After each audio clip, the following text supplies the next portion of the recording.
Welcome to The Spoken Nerd, the podcast about database technology. I'm your host, Connor McDonald, and in this episode, we continue chatting with one of our Oracle interns, Layla Massey. In my first chat with Layla, we talked about college and languages, but in this one, things go a little bit off track where we get stuck into Australian bands, the Wiggles of all things, but also an incredibly important topic, I think, for the younger generation of fresh developers using databases. That is why so many younger developers have an aversion to SQL. Anyway, on with the show. Let's continue talking to Layla. Now, I'm just scrolling through your blog, and it says, in fun facts, you've said, when it said Mac or PC, you've said Mac, which I have to admit, we may as well terminate this podcast now based on that. Yeah.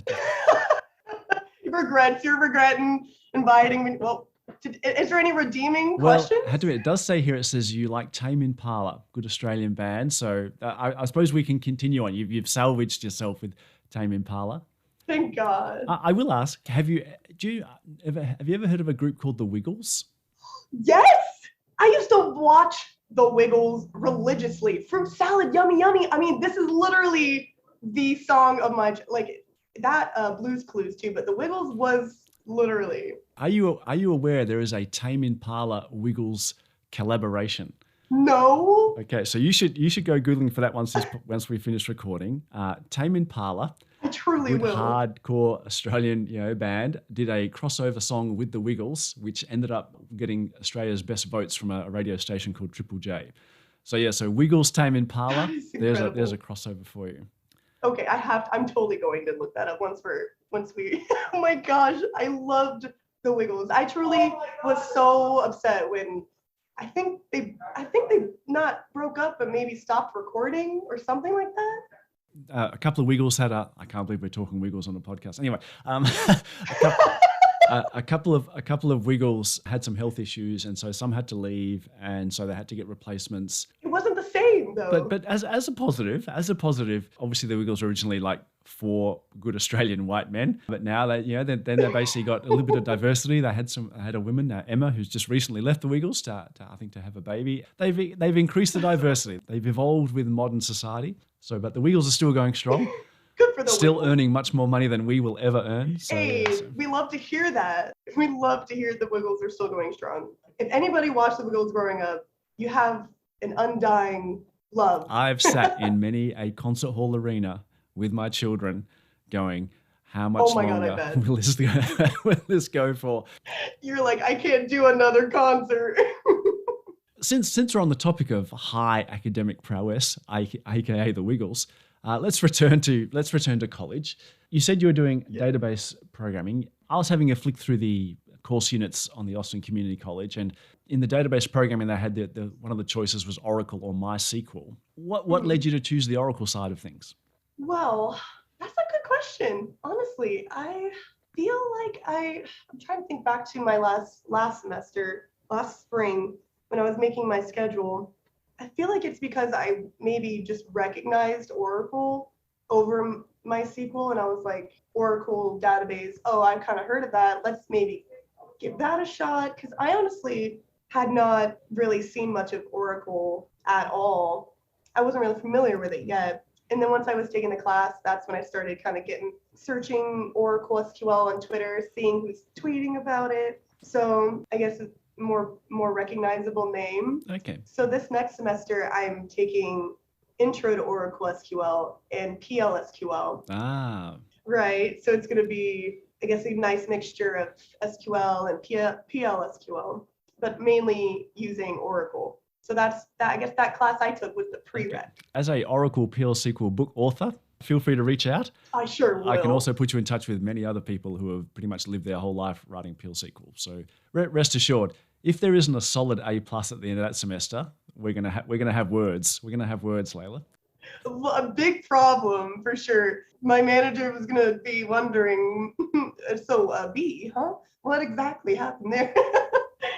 In terms of the Oracle stuff you're doing at college, one of the things that I have to admit, my wife, I should say my now ex-wife from many years ago, she did an Oracle unit at university when I was still working with Oracle technology. Mm-hmm. And one of the things I noticed that she would come home with coursework which was much more in the theoretical domain. And I would get frustrated because I'm saying no one does this stuff in the real world anymore. Now that you've had an exposure to the real world of Oracle, how does your coursework fit? Do you find that the coursework is actually matching what's going on in the real world, or is it still sort of stuck in what I call late 80s university dogma? In the class last semester, we only used the command line for Oracle SQL Developer, which struck me as really weird. And I did not like that. I did not like just mainly being in the command line, because I honestly did not even know there was an application that was behind the command line. My professor did not even mention that to us, which is, hopefully he's not listening. He was great, but did not mention to us that there was Oracle SQL Developer, the app, like not even just the command line, but the app. And that's like the real meat of the product, in my opinion, is where you can literally, like, you don't have to just type in these commands. You can actually see what's going on in your database and more. So once I started interacting with people on Twitter for Oracle and started talking to my manager now, Jeff, and he was like, hey, you know about the application, right? And I was like, actually, what?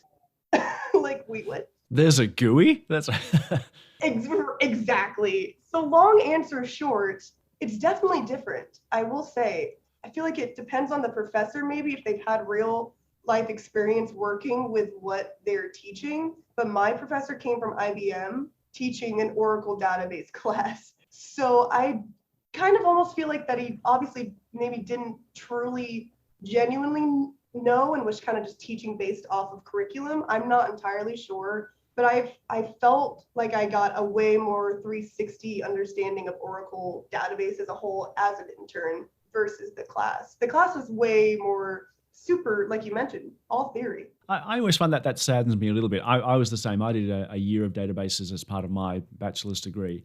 And I remember when I first went out into the workforce, I wasn't actually dealing with databases initially then, mainly because most of these databases didn't exist. But even when I ended up getting onto databases, DB2 and Oracle and that, I remember thinking, not a single thing of that year I spent studying databases will I be using here. I mean, it was nice to have that theoretical foundation, but in reality, I'm going, college has taught me to think. It hasn't actually taught me any practicals. It's just taught me how to think a bit more intelligently. I completely agree as well. In terms of thinking and remembering things, I know you're a big lover of cheat sheets. I am. I have to admit, the only thing I was going to say on cheat sheets, I'd recommend you continue that practice. One of the most popular, and probably the most popular website for Oracle bits and pieces I know of is Tim Hall, who you may be aware of the website oracle-base.com. Yes. It's one of the first things you'll find. I followed him on Twitter too. He has so many gems. But I know, speaking to him, I had him on as a podcast guest a while back, and I asked him why did he start putting together his website, and he said he wasn't for others. He said literally, he kept learning so much stuff, so he'd write cheat sheets and website posts about it, such that he could then find them later for his own work. So. Oh my gosh. I know you've been doing cheat sheets, and you mentioned on your blog cheat sheets for others, but the reality is I think they'll pay you back in spades much more than they'll pay others, which is cool. It's true, and that's even why I made my Twitter last summer, is because I had been lurking in the community, kind of just literally lurking, seeing what people were even doing, and I was so indifferent in my degree. With the pandemic, being a student in the pandemic has been so hard. It robs your enthusiasm. Exactly. I just lost that. I lost all enthusiasm, excitement for my degree. And I was wondering, should I even still continue doing this? I don't feel excited about this anymore. I'm just taking online classes semester after semester. It feels so like going through the motions almost. So I started on Twitter and I made my first HTML cheat sheet because I wanted to learn some front end development, because that's not taught very much in a software engineering degree that at my community college. So I started, and I was like, oh my god, this is actually a really great way to remember what you're learning, and you can put it out to the world for other people as well. So it was like a two birds one stone, and then it just took off. People would retweet and like it. My first tweet got 600 likes. The first media post I ever have on Twitter got 600 likes, and I was like, what? Wait. So people like this too? That is crazy. Wow, that's super cool. One thing I do find interesting is the vast majority of young developers that generally will contribute or even just be involved in social media nowadays, in terms of whether it's Twitter or Discord or whatever, there's a real common thread, which is SQL is not their thing. In fact, they have a very strong dislike of SQL. And I can understand that, because one of the things we learn, you mentioned you're learning C++, at university. It's one of those things where, I remember the inventor of C++ said, I invented the term object-oriented programming, and C++ is not what I had in mind. I bet not. But it is true that the vast majority of programmers nowadays are learning very much things in the object space. And so when they encounter something like SQL, they're like, no, not me. I'm going to put Hibernate in front of it. I never want to see the SQL, never want to touch the SQL. Yet you're one of the first people I've ever seen under the age of 30 who's gone, yeah, SQL is the bee's knees. It's great. It is, though. What's the appeal? Like, why are you an outlier? That's such a funny question. Like you said, honestly, I think you hit the nail on the head. It's not object oriented, like not as much as Python, C++, Java. I feel like that's all I've studied in my degree, is basically, just languages that are, you hit the nail on the head. So what's its appeal to you? Why has SQL touched a nerve with you? So it's so funny. The first few lines of SQL I wrote in my class, I remember once I actually knew what the hell I was literally doing, because I remember the first few weeks of my Oracle SQL class last semester, my database programming class. I was so confused. I did not know how to set up Oracle SQL. I did not know, or like the developer application, I did not even know what SQL was. So we watched some videos and we're like, wow, this is a lot like the English language. And the aspect of there's this data in this little box over here. And what I'm doing is I'm grabbing stuff from that, I'm adding stuff to that, or I'm taking stuff away from that.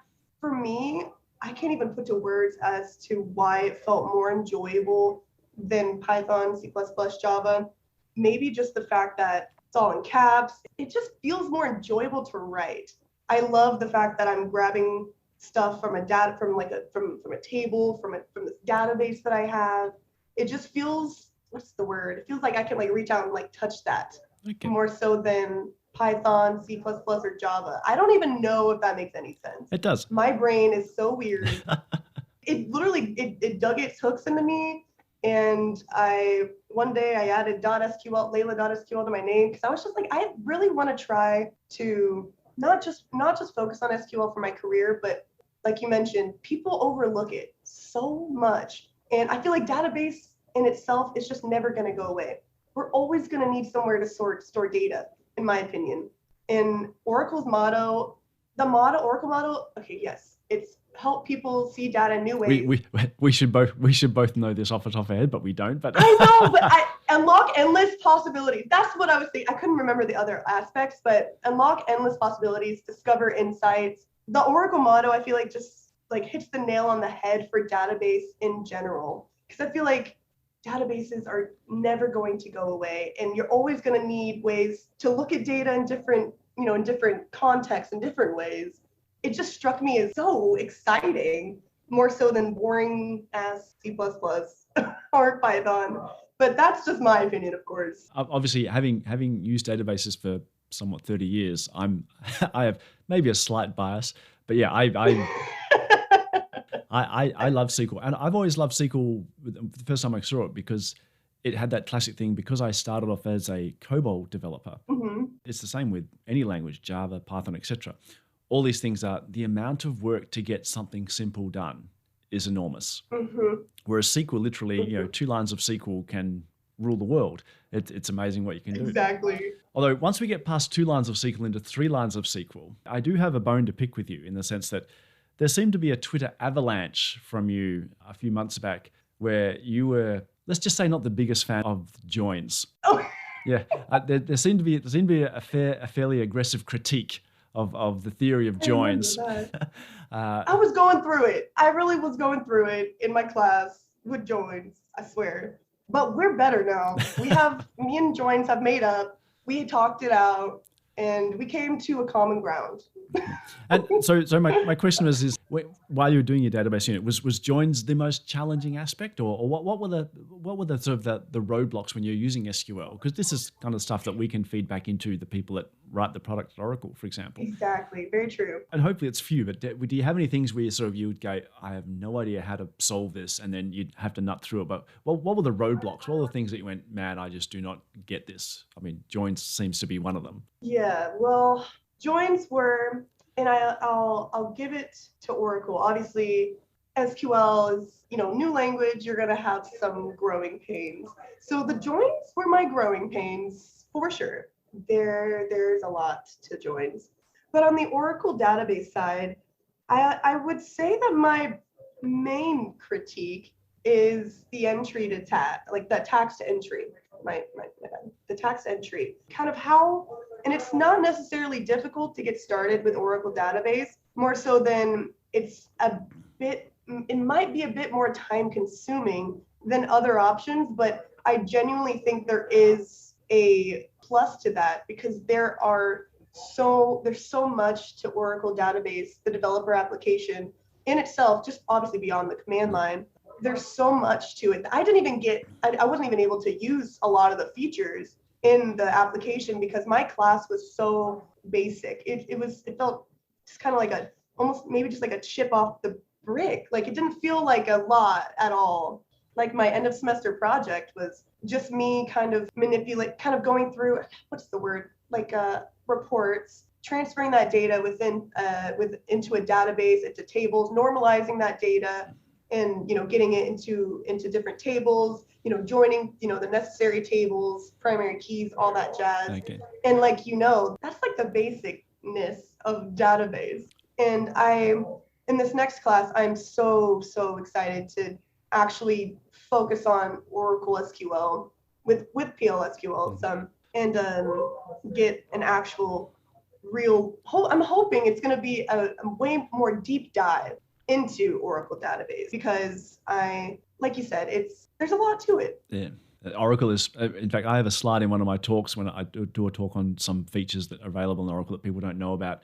And my last slide is Oracle is scary big. Every day I've been working with Oracle stuff for 30 years, and every day I generally stumble upon something new and like, oh, I didn't know that. That's awesome. That's so cool though.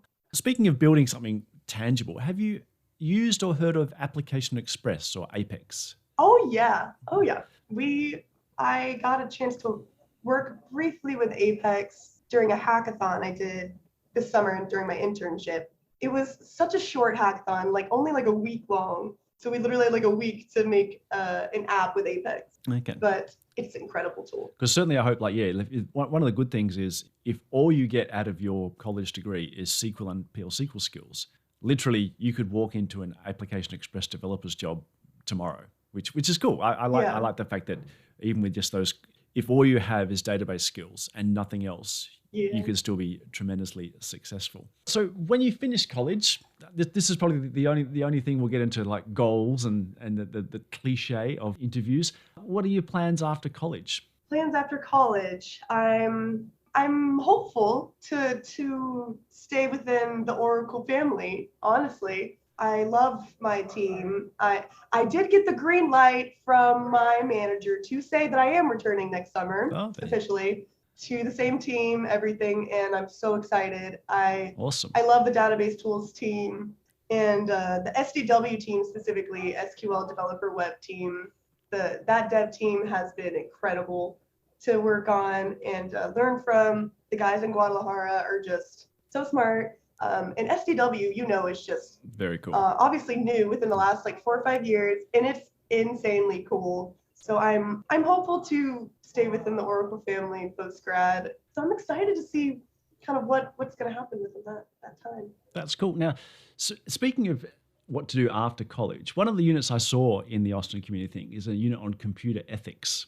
Mm-hmm. I'm actually going to have to take that. It's interesting. I have a friend here who's an independent consultant and has a very successful career, yet he refuses to work for tobacco companies, refuses to work for gambling companies. I would love to say my ethics are as strong as his. They're not. I've worked for both tobacco and gambling companies, especially in the modern world where even IT companies or companies that are based in IT, your Amazons, your Facebooks, are coming under increasing scrutiny about what they're doing with their tech. How far do you think the concept of ethics reaches in terms of, should we as IT people take a stand and say we refuse to work for certain companies because of how they're using technology, Cambridge Analyticas and etc.?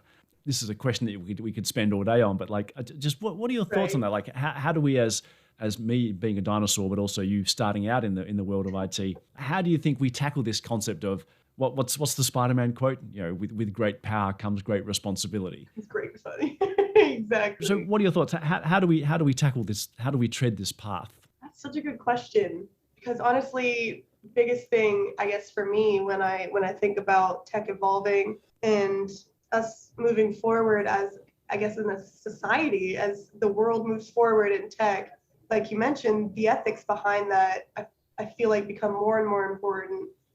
As technology progresses, as it advances, I feel like that plays a huge part in it.